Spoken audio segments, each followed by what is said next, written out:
오늘 우리가 이제 성찬식을 나누면서 마음에 담아야 될 중요한 교훈의 요점이 성경 본문을 통해서 말해보면 가장 중요한 것은 뭐냐면 우리가 하나님 앞에 나올 수 있게 됐다라는 사실을 그 의미가 뭔지 그게 얼마나 큰 복인지를 명확하게 깨닫는 것입니다. 하나님 앞에 나와서 하나님의 은혜의 말씀을 받고 하나님과 교제를 행한다라는 것이 갖고 있는 이 어마어마한 축복을 마음속에 바로 새기는 것, 그것이 오늘 성찬식을 거행하면서 우리 모든 교우들이 깨닫기를 바라는 것입니다. 원래 하나님 만드신 창조의 시대는 처음에 창조하셨을 때는 사람은 누구나 다 자연스럽게 하나님과 만날 수 있었어요. 그때 누구나 해봐야 아담과 하와뿐이죠. 두 사람은 하나님과 사귀는데 어려움이 없었어요. 그런데 하나님 말씀에 불순종한 그때 이후로, 마귀의 시험을 받아 불순종한 그때 이후로, 즉 타락의 사건이 있은 이후로 하늘과 땅이 먼 것처럼 달라진 일이 벌어졌어요. 그 달라진 일들에 대한 가장 극적인 표현은 뭐냐면 하나님과 더 이상 사귈 수가 없게 된 것이에요. 그러니까 하나님을 더 이상 기쁨의 존재요, 내 행복의 근원으로 하나님께 나아가지 못하고 하나님 앞에 몹시 두려워하고 하나님을 싫어하는 마음이 생기게 되어졌어요. 즉 타락으로 말미암아 인간은 죄와 비참한 상태에 놓였기 때문이죠. 인간이 타락으로 말미암아 놓여진 그 비참한 상태, 그것이 무엇을 의미하냐면 죄와 타락으로 인한 비참한 상태에 놓였다는 것이 무엇을 뜻하냐면 첫 번째는 뭐냐면 하나님과의 교제가 완전히 끊어졌다. 하나님과의 영원토록 모든 복의 근원이신, 참 기쁨의 근원이신 하나님과 교제가 끊어지고 오히려 하나님의 사랑의 대상이 아니라 하나님이 매우 불쾌하게 여기시고 싫어하시고 저주를 하시는 대상이 되어버렸어요. 하나님과의 교제가 끊어지고 하나님의 저주의 대상이 되어버리고, 따라서 본질상 나면서부터 근원적으로 하나님의 진노 아래에 놓인 그런 자가 되고 말았어요. 하나님의 진노를 받는 저주의 대상이요, 하나님의 교제부터 끊어진 자가 되었다. 그것은 뭘 의미하냐면 주인이 바뀌어서 마귀에게 종노릇한 자가 되었다는 뜻이에요. 그래서 이 세상 사는 동안에도 형벌을 받고, 뿐만 아니라 이 세상을 다 살고 난 다음 앞으로 죽음 이후의 세상에서도 형벌을 받아야 되는 존재가 되고 말았다. 이 사실을 인식하는 것이 예수 그리스도의 복음을 듣는 첫 번째 전제입니다. 이 세상에서 우리가 어떤 형벌을 받나요?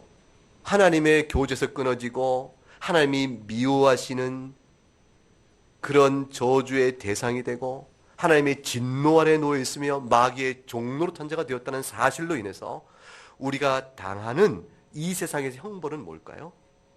그 형벌은 첫째는 뭐냐면 영적으로 무식한 자가 된 거예요. 장님이 되어버린 거예요. 영적으로 마음의 눈이 어두워지고 지각이 버림받은 자처럼 되어져서 스스로 만든 허상과 망상과 진리라고 주장하는 그 거짓된 것에 취하여 마음이 강팍해져서 복음을 듣고 하나님의 징계를 받아도 도무지 깨닫지 못하는 자가 되어버려서 이 마음에 하나님을 두려워하지 않고 더러운 욕정대로 자기 몸을 마음대로 써버린 자가 되어버리는 것이죠. 욕망이 생기면 그 욕망을 실제로 해버리는 거예요. 그 영혼이 상하고 몸이 더러워지는 것을 전혀 개의치 않을 만큼 오히려 그것을 무엇이냐, 괜찮다, 우리가 원하는 것이면 하는 것이 되는 것이라. 내가 원하는 것을 함으로 인하여 다른 사람이 해준 게 뭐가 있느냐, 내 돈 가지고 내가 즐긴다는데 라는 식으로 자기를 말하면서 하나님 앞에 두려움을 모른 채 더러운 구렁으로 들어가 버리는 것이, 심지어는 남을 해쳐서라도 자기 의를, 자기 욕심을, 욕망을 채우는 것으로 이루어지니 이 내면 안에서 이 더러운 부패 욕정이 들끓는 것이에요. 이것이 이 세상 살면서 받는 형벌이에요. 죄의 심판을 놓인 형벌이에요. 인간이 그리 사는 것이. 그렇게 사니까 실제로 삶 속에서, 생활 속에서 그 형벌이 실제화되어져서, 아니 구체적으로 드러나서, 마음의 형벌도 이미 형벌이 실제적인 것이지만 구체적으로 드러나서 인생이 망가지기 시작합니다. 고통을 받게 돼요.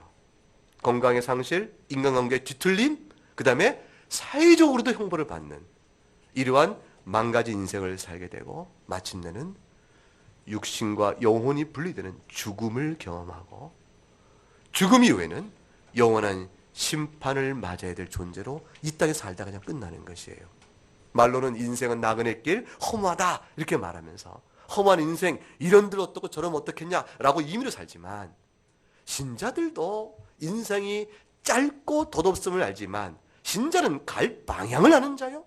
그렇기 때문에 실제 하나님의 교훈대로 살아가니 이들과는 근본적으로 다른 나그네 인생길을 사는 것이죠. 재산의 손실을 입고 몸의 손실을 입고 자기 명예가 더러워지며 모든 인간관계 끊어지고 생업이 어려워지고 모든 닥치는 모든 어려움을 이 세상에 겪게 되는 것이에요. 이 세상에서 혹시 그런 것들에서 잘 된다 해도 그 사람 영혼이 내면 안에 부패성으로 인한 하나님 앞에 받는 저주와 형벌은 이 세상에 겪는 것이라. 이게 이 세상 살면서 인간의 비참한 상태에 놓여있는 모습입니다. 근데 그걸로 끝나는 것이 아니에요. 사람이 죽고 나면 앞으로 오는 세상에서 받게 될 형벌이 본격적으로 시작되어지니 이 세상에서의 죽음과 고통은 후에 받을 영원한 사망과 후에 받을 심판에 대한 전조요 첫 맛을 보는 것에 불과하다. 본격적인 하나님의 형벌이 마지막 날에 영원한 세계에서 오게 됩니다. 그것은 하나님의 교제가 단절됐다고 그랬죠. 죄로 인해서. 그 단절이 이 세상에서는 그래도 일정한 수준 비춰져요. 그 하나님을 믿지 않아도 하나님이 그 양심을 흔들어서 크게 죄짓지 않도록 두렵게도 만들고 옆에 믿는 사람이 도움을 받는 일도 생기는 것이에요. 내가 예수 믿고 하나님의 자녀지만 안 믿는 사람도 불쌍히 여기고 우리가 도와준다고. 그래서 이 세상 속에서 이 나라의 법과 정시와 우리 정신과 이 세상 살아가는 삶의 원리 속에서 기독교적인 가치관이 반영이 돼요. 이 세상 속에서 악이 너무 승하지 않도록 억제하는 일이 있을 때에 그 혜택을 본래 누가 받냐 그 말이에요. 하나님을 알지 못하는 악에 행하는 자들이 오히려 도움을 받는 것이죠. 그건 모든 것이 하나님께서 비춰주는 은혜의 자취예요. 은혜의 흔적이에요. 근데 그날이 되어지면 그런 은혜의 흔적이 완전히 끊어져요. 하나님의 전적인 임재와 그 은혜의 손길이 영원히 분리되며 철저히 분리되며 부활한 영혼과 몸은 지옥불에서 영원한 죄값을 치르는 고통 가운데 있게 됩니다. 그것이 하나님 앞에 불순종함으로 당하는 죄와 비참한 상태로 인하여 미쳐질 형벌의 내용이에요. 이 형벌의 내용의 일부를 우리가 이미 알지요. 이 땅에 살면서 죄 가운데 있는 인생이 당하는 그 불행과 고난을 우리가 목도하고 우리도 예수 안에 있기 이전에는 그런 인생들이었으니까 우리가 모르는 바는 전혀 아닙니다. 그런데 하나님께서 모든 인류를 다 그렇게 비참한 상태로 멸절되게 하지 않으신 것이에요. 그러한 모든 인류가 그 아래 있지만 그 가운데 일부를 구원해 내신 것입니다. 일부를 구원해 내시기 위하여 하나님이 언약을 맺으신 바가 있는데 그 언약을 가리켜서 우리가 은혜 언약이라 그래요. 이 은혜 언약은 옛 시대도 있었고 지금도 있는 것이에요. 즉 다시 말하면 아브라함과 모세로 대표되어지는 구약 시대에도 하나님이 은혜 언약을 베푸셨고 그리고 예수님께서 오셔서 이루신 신약 시대에도 하나님의 은혜 언약은 이루어지고 있는 것이죠. 이 은혜 언약 속에서 하나님이 이 은혜 언약을 통해서 그 다 멸절해야 될 다 저주의 대상을 그 가운데 일부를 구원해 내신 것이 그 일부를 구원해신 그 손길에 은혜를 입어서 우리가 여기 있는 것이에요. 지금 은혜 언약은 말 그대로 중보자 예수 그리스도를 세우시고 그의 공로로 인하여 우리에게는 어떤 대가를 요구하지 아니하시고 생명과 구원을 베풀어 주시는 겁니다. 저주에서 해방을 시켜주세요. 그러면 우리가 어떻게 예수 그리스도의 모든 공로로 인하여 베풀어진 저주로부터 해방이요 죽음으로부터 영원한 생명으로 옮기는 이 일을 우리가 받습니까? 어떻게 우리가 받습니까? 이렇게 물어볼 때 은혜로 주시는 그 생명은 믿음으로 받는 것이라 이렇게 말씀하세요. 그래서 우리가 믿으면 사는 것이라. 우리가 죄를 극복하며 산다. 그것이 아니고 믿으면 산다. 철저히 예수 그리스도께서 행하신 공로를 그저 내 것으로 받는 외적인 의죠. 나의 의면 내적인 의일 텐데 내 것이 아니니까 외적인 의, 그분의 의를 덧입어서 우리가 살게 됩니다. 믿음으로 살게 하시고 우리 안에 성령을 주셔서 그래서 그 성령의 인도대로 믿음을 고백하며 하나님의 거룩한 계명에 순종하는 그런 사람으로 바꿔나가시는 것이에요. 그 거룩한 순종의 삶 자체는 내가 믿음이 진실하다는 증거가 되는 것이고, 아, 내가 믿음이 참 진실한 자구나. 아, 하나님께 내게 이렇게 거룩한 순종을 하게 하셨어. 이 순종이 어떻게 나한테 이루어졌지? 내가 어떻게 이렇게 하나님의 말씀을 잘 사랑하게 됐지? 이게 본래 나야 이렇게 할 수가 없었는데 성령께서 주셨구나. 그리스도의 용서의 은혜를 내가 입은 거구나. 이걸 깨닫게 하는, 그걸 보게 하는 증거가 되면서 하나님께 너무 기뻐서 감사를 드리는 감사의 제사가 뭐냐면 순종이 되는 것이에요. 그래서 우리가 하나님께 어떻게 감사를 드리죠? 말씀에 감사요. 우리가 하나님께 말씀에 순종함으로 베푸신 은혜에 감사하는 것이죠. 그렇게 우리가 믿음이 진실한 증거를 자꾸 나타내도록 하시고 그걸 통해서 하나님께 감사함을 자꾸 드리도록 하게 하셔서 그렇게 하셔서 하나님은 우리를 마침내 택하신 백성을 영생에 이르도록 견고하게 붙들어 가시는 것이에요. 이런 은혜가 오늘 우리에게만 있는 것이 아니고 구약에도 있었던 것이에요. 구약 백성들도 그렇게 있었던 것이에요. 오늘 본문에 보게 되면 그 구약 백성들이 그런데 어떻게 하나님의 이 은혜의 손길에 대해서 반응을 했는가라는 말씀이 나옵니다. 자, 18절부터 20절까지, 21절까지 한번 읽어보죠. 21절까지 시작. 너희는 만질 수 있고 불이 붙는 산과 침침함과 흑암과 폭풍과 나팔 소리와 말하는 소리가 있는 곳에 이른 것이 아니라 그 소리를 듣는 자들은 더 말씀하지 아니하시기를 구하였으니 이는 짐승이라도 그 산에 들어가면 돌로 침을 당하리라 하신 명령을 그들이 견디지 못함이라. 그 보이는 바가 이렇듯 무섭기로 모세도 이르되 내가 심히 두렵고 떨린다고 하였느니라. 왜 그랬을까요? 이게 지금 무슨 말씀이냐면 출애굽기 19장을 배경으로 하는 것이에요. 잠깐 볼까? 이렇게 잘 봐. 하나님께서 모세를 부르셨어요. 시내 산, 큰 산에서 부르셔가지고 모세야 나와라. 그래가지고 모세가 하나님 앞으로 갔는데 하나님께서 이스라엘 백성이 뭐라 했냐면 모세가 시내 산에 올라갔다고 해서 백성들이 막 함부로 올라갈까봐 못 올라가게 하셨어요. 근데 하늘에는 그 높은 산에는 큰 구름이 있고 불이 번쩍번쩍하고 산을 울리는 음성도 나기도 하고 그랬어요. 그러니까 이스라엘 백성들이 즐거워해, 무서워했어. 오늘 성경 보니까 그러지. 너무너무 무서워했어. 하나님을 만나러 간 모세의 모습을 보고 하나님의 이미 이 땅에 임하신 영광을 나타내 보이니까 이스라엘 백성이 너무너무 무서워했어요. 자, 만질 수 있고 산에 불이 붙었어요. 붙는 산, 침침함, 어둠, 흑암, 캄캄함, 폭풍, 나팔 소리와 같이 큰 소리 나고 말하는 소리가 있는데 너무너무 무서웠어요. 하나님께서 뭐라 하시냐면 짐승이라도 함부로 내가 말한 지경, 그 경계선을 넘어 들어오면 죽으리라 하셨어요. 생각 없는, 이성 없는 짐승도 들어가면 하나님께 범접하면 죽임을 당하거든.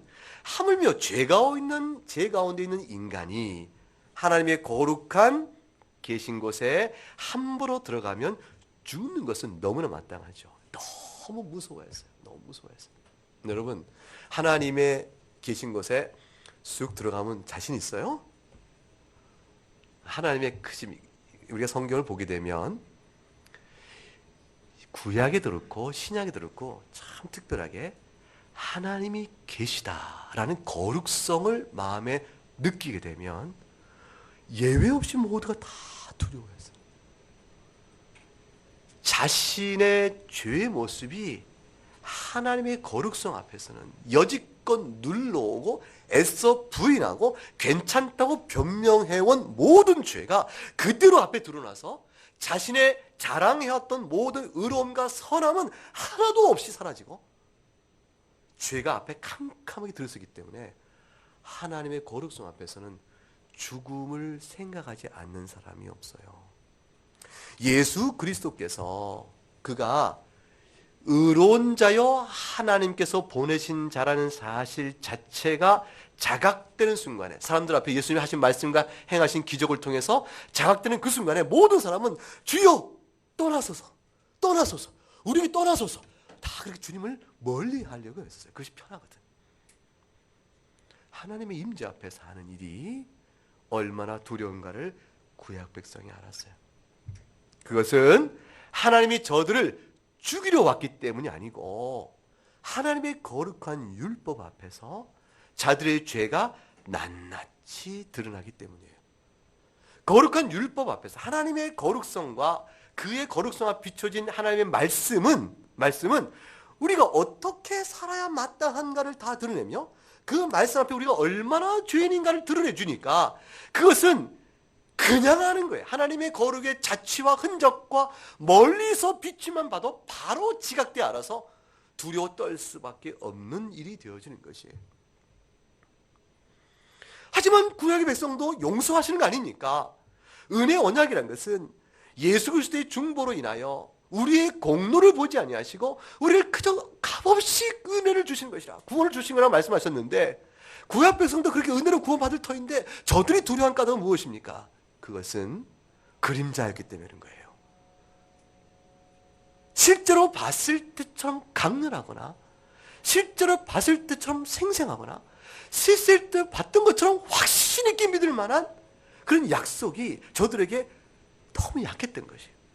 예수님께서 이 땅에 오십자가에 죽은 사건은 우리에게 생생하지만 짐승을 제사로 드려서 죄사함의 은혜를 받는다라는 이 의식은 십자가의 죽음이 보여진 것에 비해서 얼마나 희미하냐 그 말이에요. 왜냐하면 짐승은 돈으로 친 생명이란 말이에요.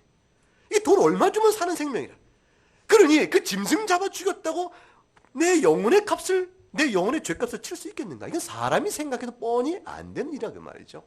그런데 짐승 죽여서 제사를 드리고 난 다음에 돌이켰는데 돌이키면서 인해고 죄를 짓는 자기를 보는 것이요, 제사를 드리면서 내 마음에 이미 죄를 짓고 있어. 끊임없는 죄의 소욕이 계속 내 영혼에 흐르고 있는 걸 알면서 짐승의 제사로 죄 용서를 받는다고 하니 이 약속을 통해 주신받은 믿음을 정말 하나님의 약속이니까 믿는다는 믿음이 없으면 그 예수님의 십자가의 그림자요 이 예표가 그들에게 구원의 용서에 대한 확신을 얼만큼 견고하게 줄 수 있었겠는가 그 말이에요. 그래서 특별히 믿음 안에 있지 못한 자가 되어지면 구약 백성들은 의식에 참여하나 믿음의 용서를 확신하지 못하는 일들이 허다히 있었던 것이에요. 아브라함은 약속의 말씀을 그대로 믿었어요. 자기에게 자기 몸에서 난 자식이 없고 사라의 몸에서 날 자식도 가능성이 없어지자 우리 집에 길리온 자 엘리에셀이면 나의 후사가 되겠나이다 이렇게 말했지만 하나님이 의문을 갖고 온 아브라함에게 네 몸에서 날 자라야 네 후사가 된다 라고 약속을 다시 주시자 의문을 가졌던 모든 생각을 다 지워버리고 하나님 그렇다면 제가 다시 믿습니다 라고 주 앞에 나오는 믿음을 고백하게 되어졌지요. 하나님의 은혜가 아브라함에게 크게 미쳐진 겁니다. 그렇게 믿었던 믿음처럼 그림자라도 예수 그리스도가 뒤에 오실 중보자를 바라보면서 이 제사와 의식과 안식을 통하여 전적으로 용서하신 하나님의 그를 내가 믿나이다 라고 나가면서 나는 악하지만 하나님의 용서로 믿습니다 나가면서 살 것인데 저들이 그것을 믿지 못하고 생각이 달라지기 시작한 거예요. 뭐가 달라졌냐면 도무지 제사를 드려야 이 제사가 나의 죄를 속한다는 자신이 없어지자 이제 한 가지 배짱이 생긴 거예요. 하나님이 하라고 한 대로 했으니까 제사 용서받는 거 아니야? 라는 식의 생각을 갖게 되었어요. 다시 말하면 제사를 통하여 용서를 베푸시면 제사를 드리는 행위를 넘어서서 대속죄, 대리속죄 은혜만이 내 죄를 속한다는 사실이 뜻하는 바가 무엇이냐? 나는 의롭지 않고 하나님의 긍휼만이 날 용서한다는 사실을 깨닫는 데서 오는 것인데, 그래야 제사가 의미가 있는 것인데, 사람이 나는 어쩔 수 없습니다. 난 절망의 포기를 버리지 아니하고 하나님 하라는 대로 제사 드렸으니까 그건 용서받는 거네요? 라는 식으로 자기 죄의 마음을 다스린 것이에요.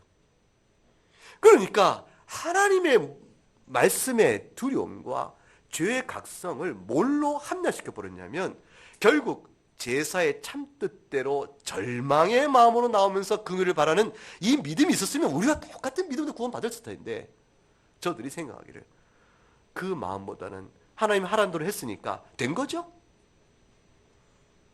자, 너는 얼마큼 했니? 넌 제사 안 드렸구나. 난 제사 드렸다. 너는 안 돼. 나는 돼. 너는 이거 했니? 넌 저거 했니? 얼만큼 안식을 잘 지켰니? 라는 식으로 해서 자신이 행한 바를 기초로 하나님의 용서의 근거를 삼게 되고, 그걸 통해 자기가 의롭다라는 생각을 하게 되어졌어요.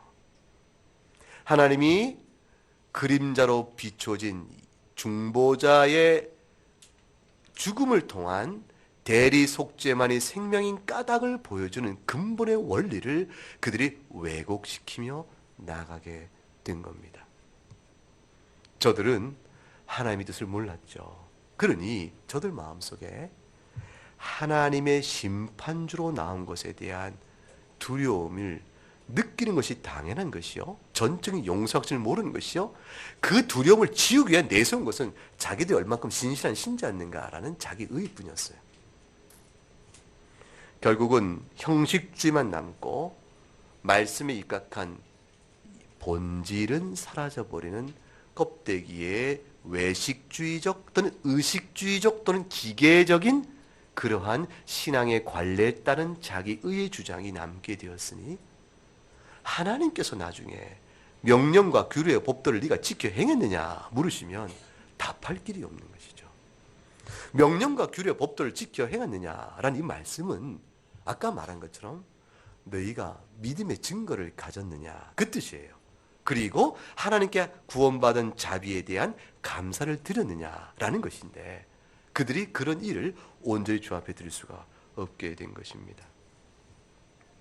그래서 구약 전체는 율법의 정죄 아래 놓이는 잘못된 신앙 관행 속에서 그 정죄를 피하려고 외식주의적이며 형식적인 그러한 신앙의 양태로 나가는 이중적인 죄를 범한 것이에요.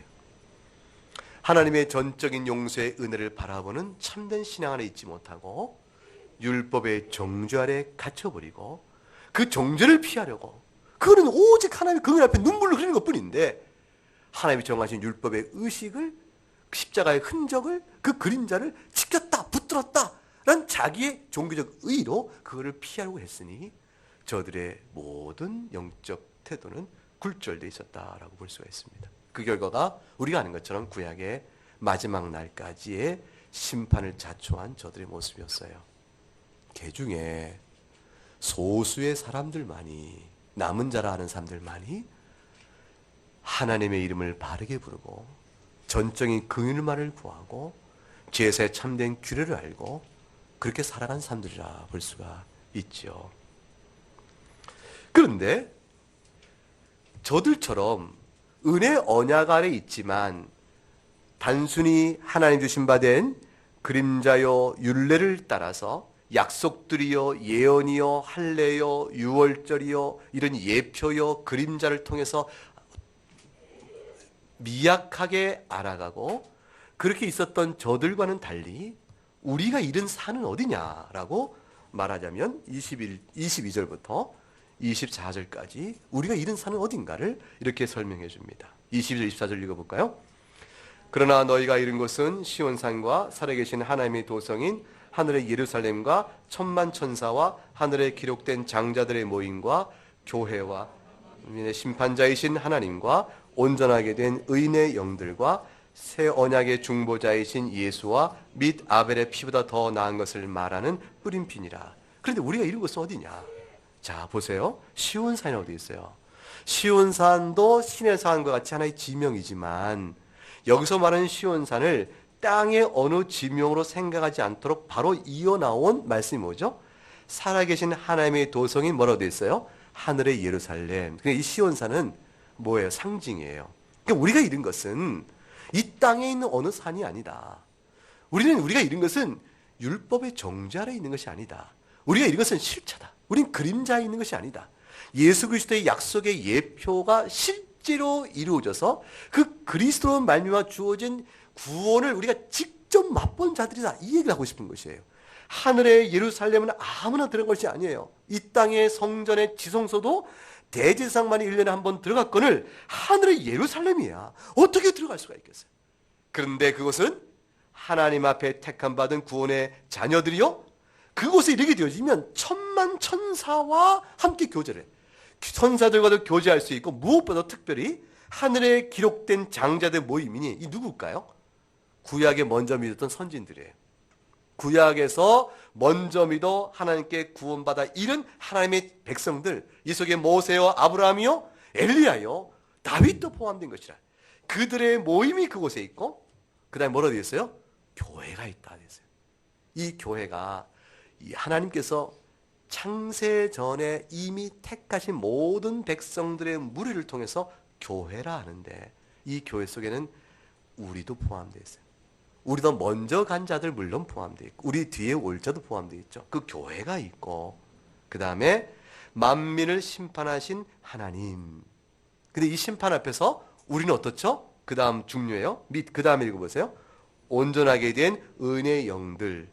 온전하게 된 의인의 영들. 이것이 우리예요. 하나님의 심판 앞에서 우리는 어떤 심판을 받죠? 온전한 의인이라 일컫는 받는 은혜를 입어요. 그런 자가 되어지고, 그것은 그 모든 것들의 결국은 24절 새 언약의 중보자이신 예수, 예수의 뿌린 피는 아벨의 피보다 더 나은 것을 말한다. 아벨의 피는 무엇을 말해요? 억울한 죽음에 대한 고통을 얘기하죠. 그러나 예수님의 피는 죄 없이 죽으셨으나 억울함을 말하지 않아요. 자, 아벨이 죄가 있어 죽었나요? 아니었어요. 카인의 죄로 인하여 아벨을 죽였어요. 아벨의 피는 의인의 피였어요. 예수님의 피는 어때요? 죄가 있어 죽으셨나요? 아니었어요. 의인의 피였어요. 근데 의인의 피인 아벨의 피와 또 다른 의인의 피인 예수의 피의 차이는 뭐죠? 아벨의 피는 억울함을 호소하는 피고, 예수의 피는 그 모든 억울함을 호소하는 자들의 의인을 구원하는 피예요. 이 땅에 살면서 죄에 시달리나 하나님의 도우심을 구하고 믿음과 내 삶으로 고난 속에 있는 모든 성도의 눈물을 씻겨주시고 택한 백성의 죄를 갚아주는 피라. 그러니 예수님의 피가 아벨의 피보다 더 나은 것을 말하는 것이 아닐까? 근데 그것이 뿌린 피라 되어 있으니, 이 뿌린 피는 뭘 상징해요? 믿는 모든 사람 머리마다 적시는 피인 것을 뜻하는 것이에요. 우리도 예수님의 피에 적심을 입어서 우리가 하나님 앞에 나오게 됩니다. 우리가 이른 곳은 어디예요? 하늘의 예루살렘이에요. 사랑하는 여러분, 오늘 성찬을 해요. 여러분이 나와서 받는 이 성찬은 무엇을 상징하죠? 예수님의 아벨의 피보다 더 나은 것을 말하는 뿌린 피를 상징해요. 이 뿌린 피의 적심을 받은 우리가 이 떡과 포도주를 받음으로 인해서 우리가 이른 곳은 어디예요? 먼저 믿었던 하늘에 있는 모든 장자들이요, 교회요, 하늘의 예루살렘에 우리가 이르게 되는 것이라. 예수 그리스도와의 연합을 이룬 우리가 여기서 성찬을 함께 받는 성도들만의 연합이 아니고, 이 믿음에 동참한 모든 교회 백성들과의 연합이요, 이것은 이 시대에 있는 모든 교회만의 연합이 아니고 우리보다 앞서 있었던 모든 성도들과의 연합이요, 우리 뒤에 오는 모든 성도들과의 연합이요, 그리하여 하나님이 택하신 모든 백성들과의 연합이에요. 그 모든 연합이 다 왜 이루어져요? 예수님과 연합되기 때문에 이루어지는 것이죠.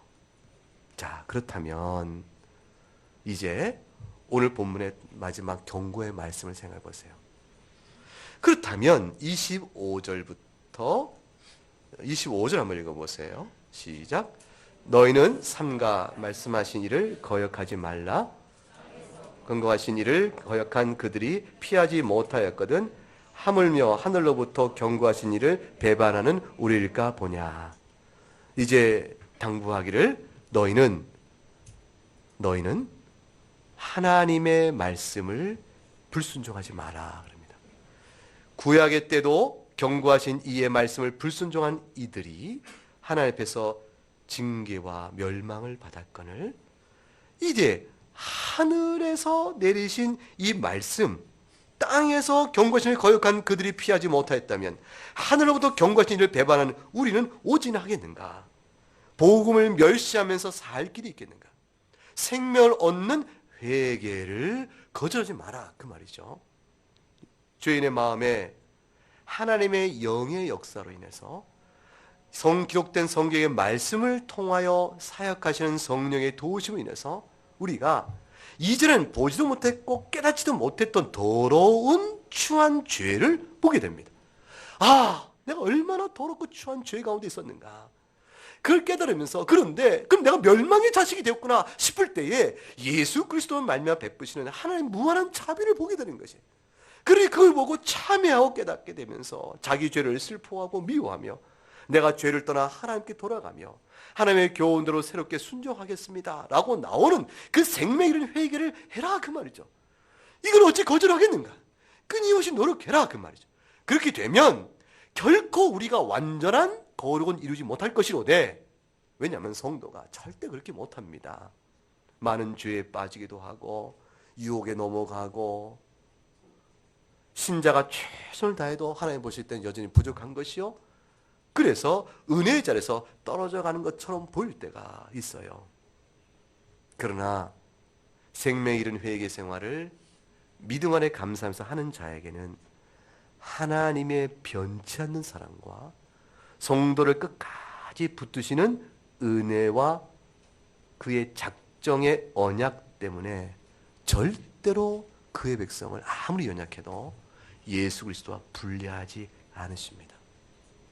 계속해서 중재하시고 계속 붙드시고 평생의 저자가 신자인가 싶을 정도로 방종하게 산 사람이라 사람의 생각으로는 필경 저 사람은 신자가 아니요 하나님의 택한 백성이 아닐 것이라 결론을 내렸으나 하나님은 절대 포기하지 않으시고 마지막 숨고든 순간에도 주의 낙원에 이르 있을 때에 저를 기억하옵소서.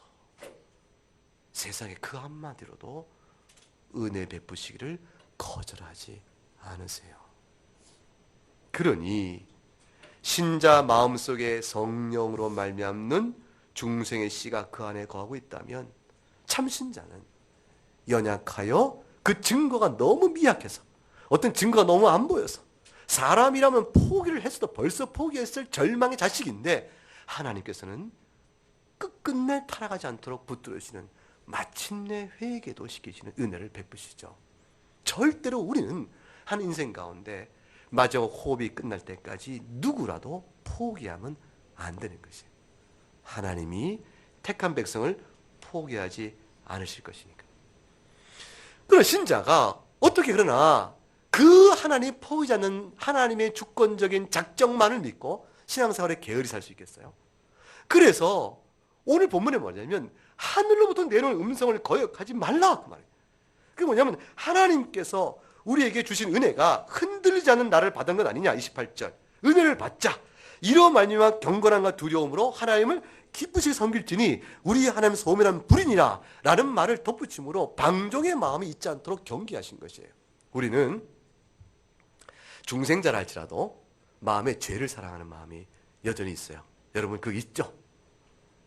없습니까? 있죠? 네, 그게 있어요. 그게 있는데 그래서 쉽게 방종할 수가 있어요. 그래서 하나님께서는 끝까지 자기 백성을 놓지 않으심에도 불구하고 우리의 방종을 제어하고 거룩한 삶을 살아야 우리 영혼이 평안하고 안정되어지며 그걸 통해서 하나님께 감사를 드릴 때 우리가 과연 하나님의 은혜를 입은 자란 스스로의 증거를 볼 수 있기 때문에, 그래서 하나님은 우리를 때때로는 위협적인 말씀으로 더불어 말씀하세요.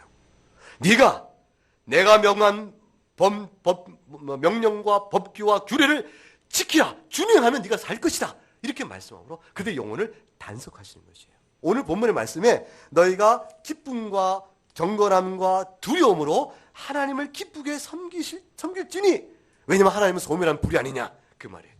이 말은 우리가 하나님을 기쁘게 섬기지 않으면 우리가 소멸당할 것이다, 이러한 선택적 구원을 부인하는 말씀이 아니고 우리의 방종을 억제하고 그리하여 받은 바 은혜를 생각하게 하시기 위한 말씀입니다. 찬심자들은 이와 같은 말씀을 받고 자신의 육체의 흔적에 따른 방종을 제어하고 전적인 하나님의 긍휼의 약속을 신실히 믿으면서 선한 양심으로 살고자 애쓰면, 비록 불완전하고 비록 연약하더라도 그래도 하나님의 신실한 약속이 분명하기 때문에, 그것 때문에 반드시 하나님 앞에서 경건히 살고자 하는 자를 끝까지 붙드신다는 보증을 확실히 믿을 수가 있는 것이에요. 그 보증이 하나가 오늘도 믿음으로 성찬을 초대하시면서 믿는 자에게 권면하시는 것이에요. 내가 너희를 위하여 이렇게 피 흘려 죽는 대속의 은혜를 베푸는 것을 눈으로 보고 입으로 보고 맛보니 어떻게 하겠느냐. 은혜를 받았은즉 경건함과 두려움으로 하나님을 기쁘게 섬겨야 되지 않겠는가. 우리를 부르시는 것이죠. 도무지 가까이 갈 수 없는 하나님과의 교제의 회복을 선언하시는 것이요, 우리가 더 이상 저주의 대상이 아니라 하나님의 기쁨의 대상인 것을 말씀하신 것이요, 우리가 진노의 자녀가 아니라 하나님의 사랑의 자녀인 것을 말씀하는 자리인 것입니다. 이 보증의 표지 앞으로 믿음 있는 여러분들을 초대합니다.